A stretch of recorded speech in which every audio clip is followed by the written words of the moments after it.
let's just jump right in. There's this hidden force that powers pretty much everything you touch. Your phone, the server streaming this content, you name it. It's a foundation of trust, and it wasn't built by some huge company, but by a global community. Today, we're going to explore how that exact same foundation might just solve one of the biggest challenges we're facing right now, building real trust in the age of AI. It is not flashy, but it is resilient. It is not centralized, but it is trusted. That quote, it just nails it, doesn't it? We're not talking about something sleek or glamorous here. We're talking about something way more important. A quiet, unshakable reliability that's earned the world's trust without ever needing a spotlight.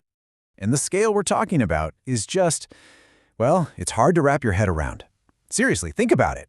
The same core piece of technology is running the show on your Android phone, it's in the infotainment system in your car, and it's powering the most complex calculations inside the world's fastest supercomputers. And yet for all that power, for all that influence, you've probably never actually seen it. It's designed to be completely invisible, kind of like the ultimate backstage manager, making sure the entire production runs without a hitch. We are, of course, talking about the Linux kernel. So, Section 1. A legacy of trust. Let's dig into this invisible foundation.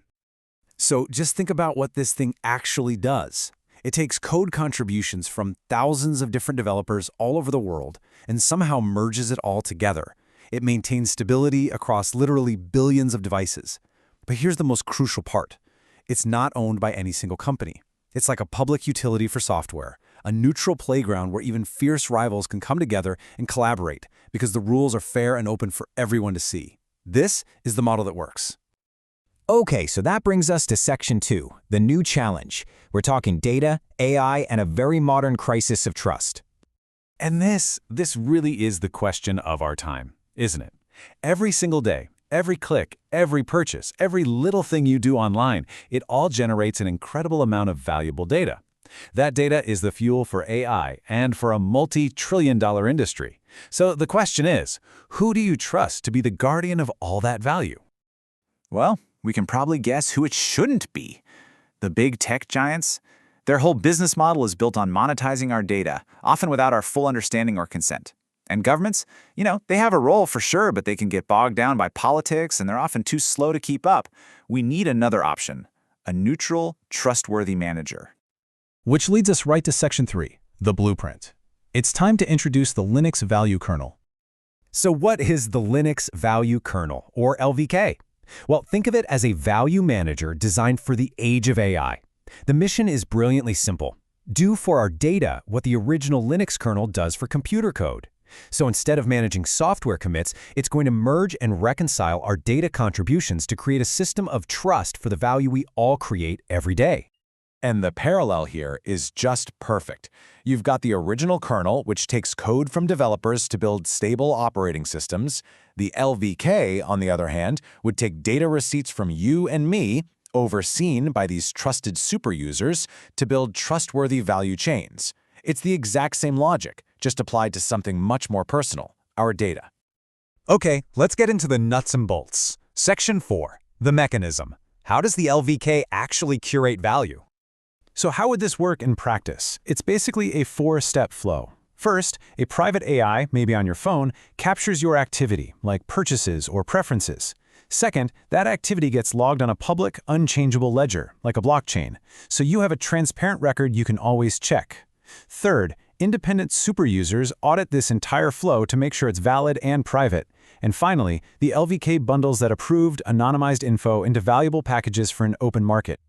And this role of the superuser, it is absolutely critical. These are not corporate employees. They aren't government agents. They are independent guardians, the human layer of trust in the system. They're a lot like the senior maintainers who review and approve code for the Linux kernel today. Their job is to make sure the system serves the users, not the other way around. All right, Section 5, the payoff. Let's talk about the big so what. Why does this redesign matter so much? Just look at the before and after here. Today's system is basically a giant guessing game. Advertisers guess what you want based on cookies and tracking IDs. Tech companies compete to see who can extract more data to make those guesses better. The LVK system, though, is based on truth.